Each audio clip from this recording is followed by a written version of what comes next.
Terceiro, seja bem-vindo a mais uma aulinha de história, dando continuidade aqui. Agora, primeiro reinado, Brasilzinho aí, continuando os pontos que nós paramos sobre a independência. Tinha acabado de acontecer a independência.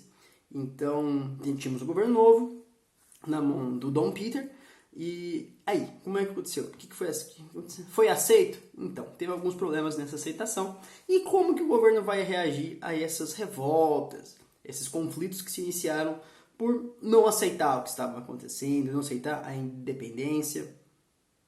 O que vai acontecer? Pois é, ele vai ser fortemente reprimido.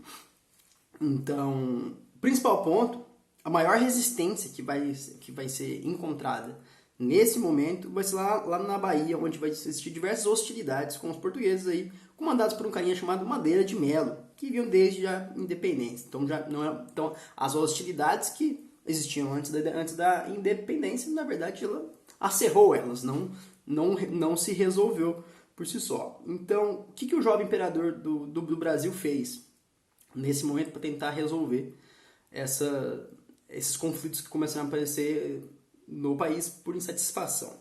Ele contratou mercenários, e alguns deles tem um carinha chamado, que eu chamo de Cochrane, não sei como a gente pronuncia, eu sempre falo da pronúncia, que eu sou muito tranquilo, gente. E também teve o Grenfell, e tem um carinha chamado Labatut, Pedro Labatut, seria a pronúncia correta. Mas eu chamo de Labatut, desculpa. Então, e o que tem a ver? Esse Labatut tem uma história muito interessante, que eu vou ler para vocês aqui. Porque ele inspirou uma lenda no nome dele. Pois é, uma lenda indígena. Principalmente ela é atribuída por juntar alguns mitos indígenas, mas é uma lenda específica do Nordeste. Mas eu vou falar dele, ok? Então, inicialmente, a primeira grande resistência que aconteceu foi na Bahia. E como que ela foi resolvida?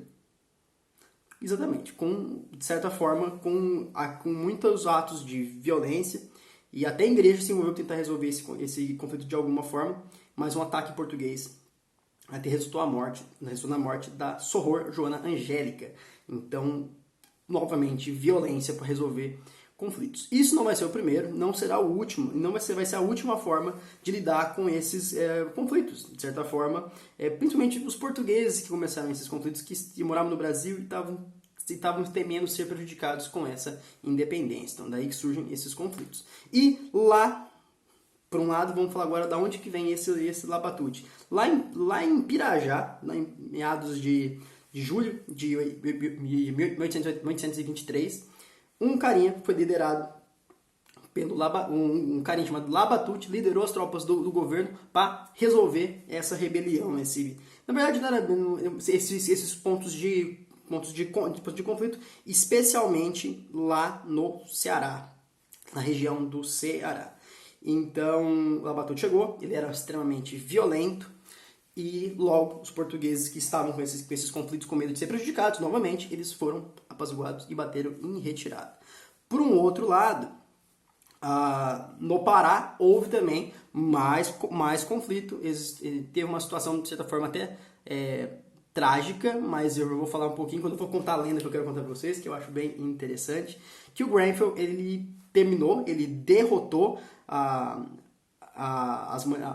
no Pará os portugueses revoltosos, só que misteriosamente, estranho, de forma muito violenta, ele fuzilou brasileiros que estavam comemorando a liberação da região. Então, 5 brasileiros morreram fuzilados à toa, porque ele quis, e 252 morreram asfixiados em um navio.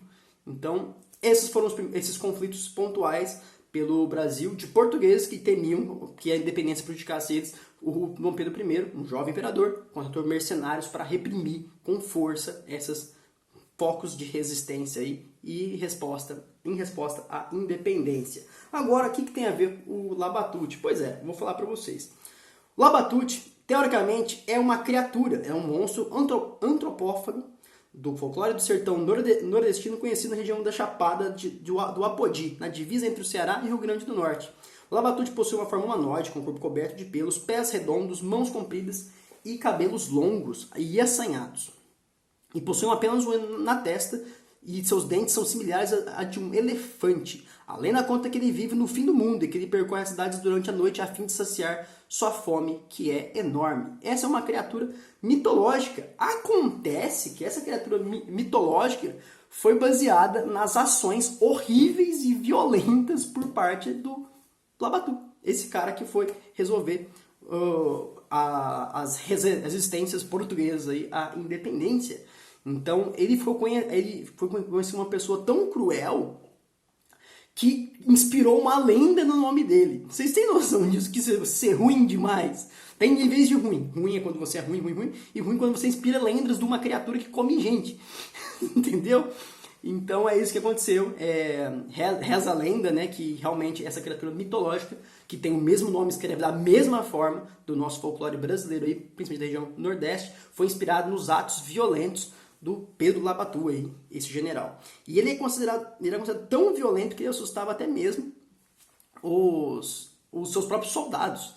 E ele assassinou pessoas de forma banal, executou pessoas de forma banal durante esse sufocamento dos conflitos. Então é isso, pessoal. Só uma curiosidadezinha que eu achei interessante de comentar com vocês, ok?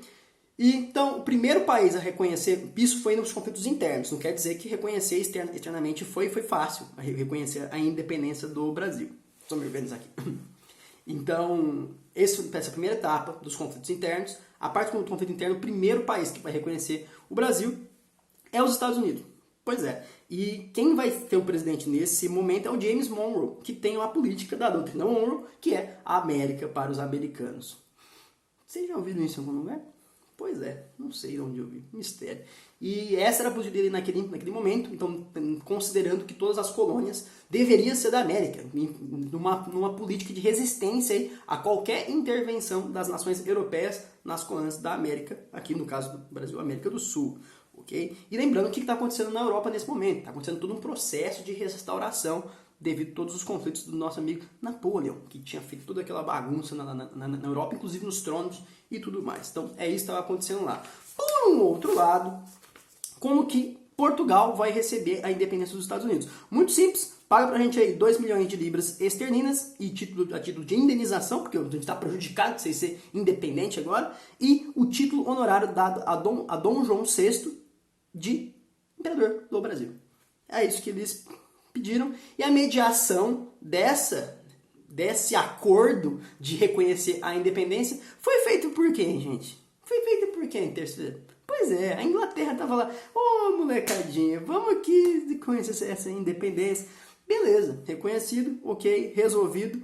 E eles emprestaram um dinheirinho para o Dom Pedro pagar a indenização aos portugueses, com muitos juros. Mas tinha um interesse, que logo depois, a Inglaterra não tinha reconhecido ainda a independência. Lembrando que a Inglaterra tinha acabado de ter uma treta aí lá com os States, né? Pois é. Mas o que acontece? A Inglaterra, aí vai dizer assim, a gente vai reconhecer sim. Só que vou aproveitar que a gente vai reconhecer a independência depois de Portugal aqui. Lembra daqueles tratados que davam um caminhão de vantagem pra gente?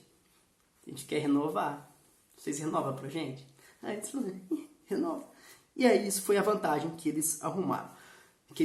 Desse acordo aí. Mas tem outro ponto interessante, que aí vai ser a coisa que eu falei pra vocês, de leis para inglês ver, que vão aparecer algumas.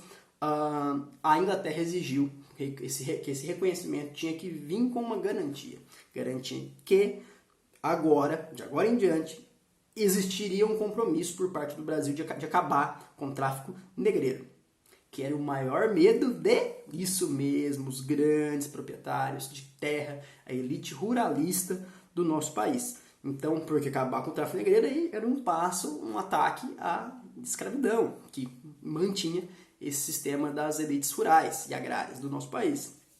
Então, qualquer coisa vai ser aprovada de lei, tentar ser um passo em direção à abolição, nessa situação, infelizmente, vai ser para inglês ver, porque a escravidão vai continuar muito forte em qualquer tipo de lei que vai aparecer nos próximos anos, até efetivamente acontecer a abolição anos depois do que a gente está falando aqui, ok?